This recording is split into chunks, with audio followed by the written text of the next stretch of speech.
তাদেরকে উপদেষ্টা বানিয়েছি, ঠিক একইভাবে গদি থেকে ছুড়ে নামাতে আমরা দ্বিধাবোধ। আজকের এই মঞ্চ থেকে আমি 3টি দাবি জানাতে চাই।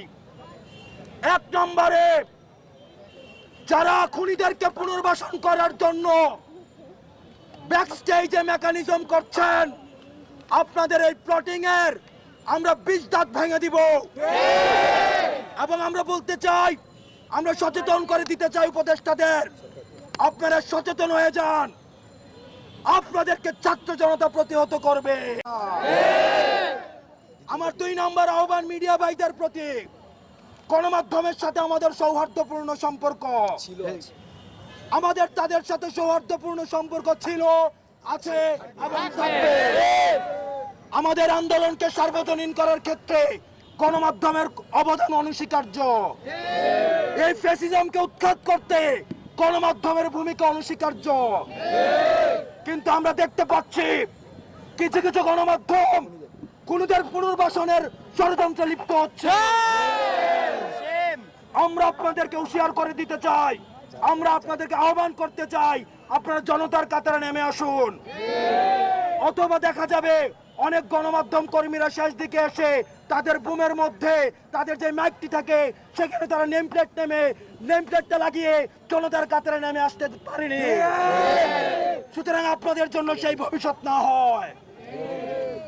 সর্বশেষ বলতে চাই, আন্তর্জাতিক অপরাধ ট্রাইব্যুনালে খুনি হাসিনাকে প্রধান আসামি করে এবং অন্যান্য যারা তার সহযোগী ছিল, এই ফ্যাসিজমের যারা ফুল সোলজার ছিল, তাদেরকে আসামি করে এই অন্তর্বর্তীকালীন সরকারের কাছে আমরা দাবি করছি, খুনি হাসিনাকে আসামি করে আন্তর্জাতিক অপরাধ ট্রাইব্যুনালে মামলা দায়ের করতে হবে। রক্তের দাগ এখনো শুকায় না, বাতাসে রক্তের গন্ধ এখনো যায় না, মেডিকেলে আহতরা কাতরাচ্ছে। সুতরাং আপনাদের স্পর্ধা হয় কিভাবে আপনারা জনতাকে অস্বীকার করে খুনিদেরকে পুনর্বাসন করবেন?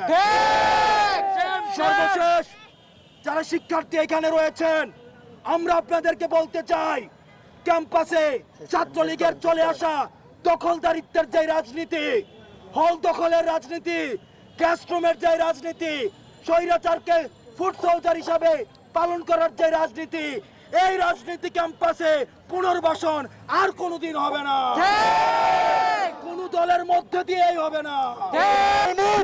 অন্যান্য অফিসার এবং হাই কমান্ডের এবং ছাত্র জনতার ঐক্যবদ্ধ প্রচেষ্টায় এবং দেশপ্রেমিক সেনাবাহিনীদের প্রচেষ্টায় সেই কুকেও আমরা দমন করতে পেরেছি।